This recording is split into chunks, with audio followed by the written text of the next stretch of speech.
Hello everyone, इस particular video में मैं आपके साथ डिस्कस करूंगा कैट 2019 के स्लॉट 2 के क्वांट सेक्शन का क्वेश्चन नंबर 7। ये परसेंटेजेस पे बेस्ड एक क्वेश्चन है। इसमें क्या गिवन है, in an examination the score of A was 10% less than that of B. A और बी हैं, इनके स्कोर्स में कुछ रिलेशन दे रखा है कि score of A was 10% less than that of B. The score of B was 25% more than that of C. B और C के स्कोर में भी एक रिलेशन दे रखा है कि बी का स्कोर सी से 25% ज़्यादा है। And the score of C was 20% less than that of D. C और डी के भी स्कोर्स में एक रिलेशन गिवन है कि सी का स्कोर डी के स्कोर से 20% लेस है। इफ ए स्कोर्ड 72, ए का स्कोर हमें गिवन है क्वेश्चन में 72, then the score of D was, हमें डी का स्कोर फाइंड आउट करना है गिवन रिलेशन से, परसेंटेजेस के टर्म में जो रिलेशन गिवन है। अब आपको इसमें फर्स्ट अगर आप रिलेशन देखोगे, the score of A was 10% less than that of B.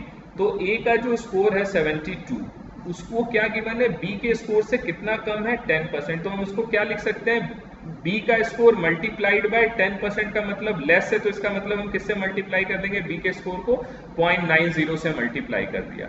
अगर 15% लेस होता तो 0.85 से मल्टीप्लाई कर देते, 20% लेस होता तो 0.80 से मल्टीप्लाई कर देते। आपको ये परसेंटेजेस की नॉलेज से पता है।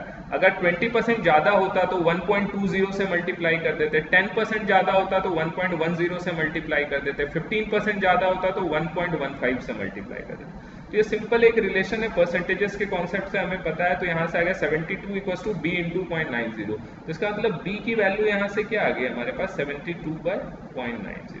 तो बी का स्कोर तो हमें पता लग गया 72/0.90। ठीक, ए का स्कोर भी आ गया, बी का भी आ गया। अब बी और सी के स्कोर्स में क्या रिलेशन गिवन है, the score of B was 25% more than that of C. C के स्कोर से 25% ज्यादा है। इसका मतलब हम मैं यहाँ पे रिलेशन क्या लिख सकता हूँ, B equal to C into 1.25। मैंने आपको बताया 25% ज्यादा है तो किससे मल्टीप्लाई कर देंगे, 1.25 से। तो मैं सी की वैल्यू क्या लिख सकता हूँ, बी का स्कोर डिवाइडेड बाई 1.25।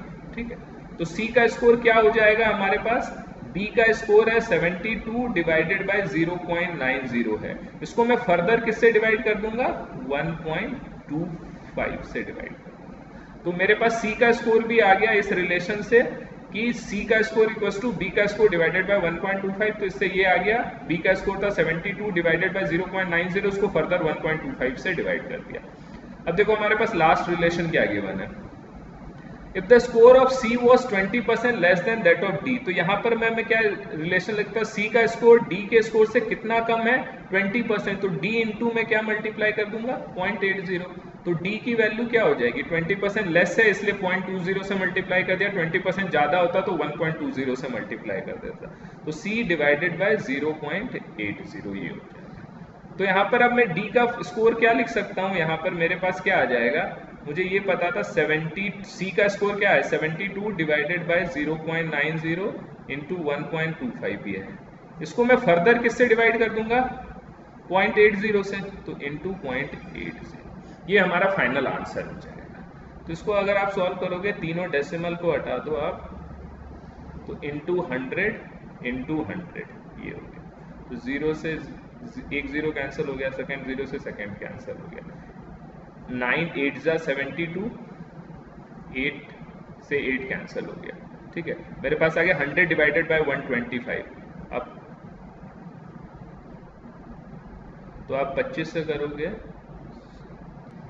सॉरी यहाँ पे 3 डेसिमल मैंने यहाँ पर हटाए थे, 0.25 का डेसिमल हटाया था, 0.90 का, 0.80 का, तो न्यूमरेटर में 300 आएंगे। ठीक, तो 25 से अब इसको करोगे तो 4 टाइम हो जाएगा, 25 से करोगे तो 5 टाइम्स हो जाएगा, 5 से किया 20, 20 इंटू 4 80। अब देखोगे कैलकुलेशन भी बहुत इजी थी। तो इसका आंसर क्या हो गया, डी का फाइनल स्कोर क्या हो गया, डी का स्कोर क्या था 80। तो इस particular question non MCQ type question था, तो इसका आंसर हो जाएगा 80। तो ये बहुत ही एलिमेंट्री क्वेश्चन है। इस टाइप के क्वेश्चन आप एग्जाम में कभी भी मिस नहीं करने, बहुत ही कम टाइम में हो जाता है और बहुत ही इसके गलत होने के चांसेस भी बहुत कम होते हैं। तो इस पर्टिकुलर क्वेश्चन में हमेशा हमें एक ही कॉन्सेप्ट का ध्यान रखना है। अगर एक्स और वाई दो नंबर गिवन है, अगर इनके बीच में अगर ऐसा रिलेशन गिवन है, एक्स की जो वैल्यू है वाई से 20% ज्यादा है, तो सिंपली y की वैल्यू को 1.20 से मल्टीप्लाई कर दो। अगर गिवन है x की जो वैल्यू है वो y से 20% कम है, तो 0.80 से मल्टीप्लाई कर दिया।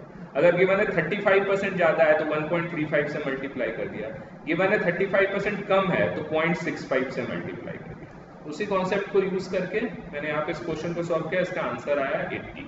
तो अगर आपको ये वीडियो पसंद आया तो आप इसे लाइक और शेयर करें, और अगर आप मेरे चैनल को फर्स्ट टाइम देख रहे हैं तो उसको सब्सक्राइब करें। Thank you so much for watching.